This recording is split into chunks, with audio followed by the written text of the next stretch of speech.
Hello students, we are continuing the third chapter of history, the making of global world, and we are studying the topic rebuilding a economic world. हमने पढ़ा था कि जो first world war थी उससे second world war ज़्यादा destructive थी, ज़्यादा विनाशकारी थी, और उसके बाद उसकी रिकवरी के लिए, रिबिल्डिंग के लिए ब्रिटेन वुड इंस्टीट्यूशन की स्थापना की गई।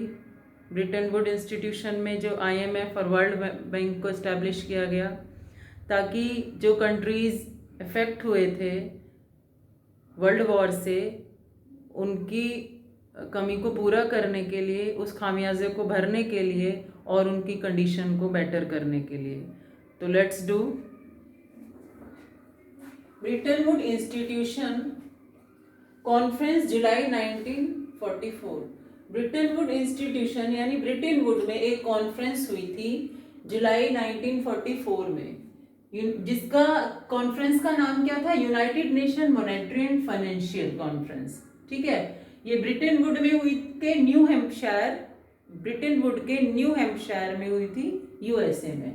Britain would conference established international monetary fund, और वहां पर ब्रिटेन वुड इंस्टीट्यूशन ने IMF को एस्टैब्लिश किया। IMF क्या है? इंटरनेशनल मॉनेटरी फंड, जिसका काम क्या है? जो क्या डील करता है? External surplus and deficits of its members. जो ये डिसाइड करता है, ये सुपरविजन करता है कि किन किन कंट्री में कितना प्रोडक्शन हुआ, प्रोडक्शन ज़्यादा हुआ, किस कंट्री में कम हुआ, उसको बैलेंस करने के लिए, उसका सुपरविजन करने के लिए IMF को एस्टैब्लिश किया गया। The International Bank for Reconstruction was set up, also known as World Bank. दूसरा वर्ल्ड बैंक को का एस्टेब्लिशमेंट हुआ। वो किस लिए किया गया कि जिन देशों को वर्ल्ड वॉर से जो अफेक्ट हुए थे, प्रभावित हुए थे या डिस्ट्रक्ट हुए थे, शहर बुरी तरह ध्वस्त हो गए थे, और जो सिविलियन थे, आर्मियन की जगह सिविलियन ज़्यादा मारे गए इसमें, तो उन देशों की इकोनॉमी को रिकंस्ट्रक्ट करने के लिए वर्ल्ड बैंक की स्थापना की गई। तो क्या देखा हमने कि ब्रिटेन वुड इंस्टीट्यूशन ने IMF एंड वर्ल्ड बैंक दोनों को एस्टैब्लिश किया। किस लिए एस्टैब्लिश किया?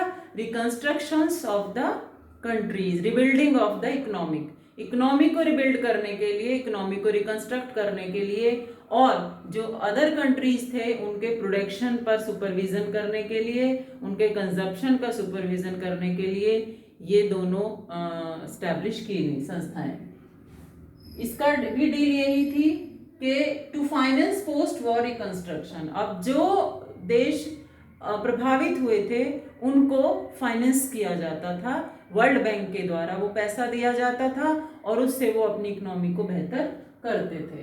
अभी ये हमने पढ़ा भी था कि किस तरह बेहतर करते थे। कुछ दो ऑब्जेक्टिव्स रखे गए थे कि preservation of production and consumption, यानी कि ये चीज देखी गई कि इन देशों की इकोनॉमिक कंडीशन कैसे बेटर होगी, तो प्रोडक्शन भी, जितना प्रोडक्शन है उतना ही कंजप्शन होना चाहिए। जितना प्रोडक्शन होगा उसी हिसाब से वो सर्कल चलना चाहिए कि इधर प्रोडक्शन हो रहा है, उधर कंजप्शन हो रहा है, और उसके साथ साथ ही जब प्रोडक्शन होगा, कंजप्शन होगा, इंडस्ट्रियलाइजेशन होगा, तभी लोगों को एम्प्लॉयमेंट मिलेगा और जो इकोनॉमी है वो बेहतर होगी।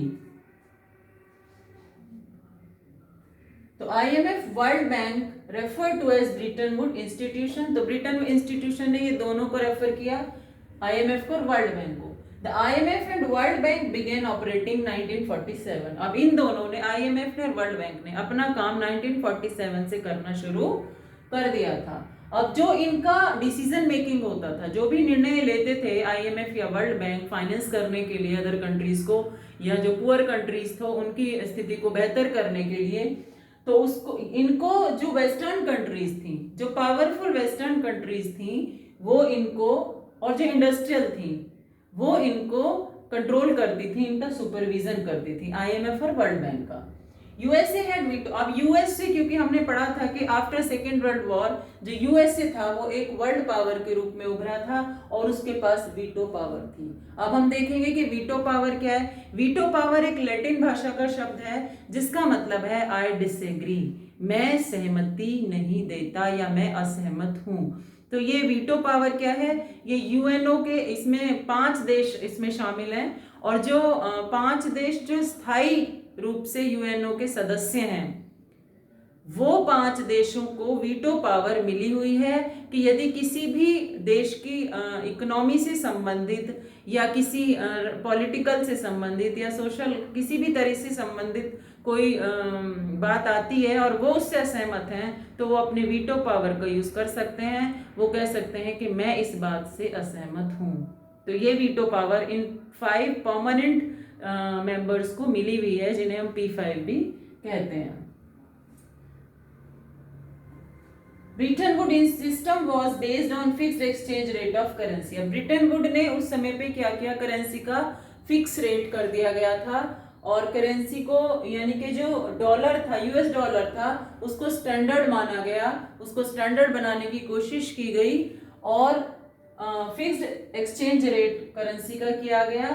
यानी कि फिक्स प्राइस क्या था कि $35 पर आउंस ऑफ गोल्ड।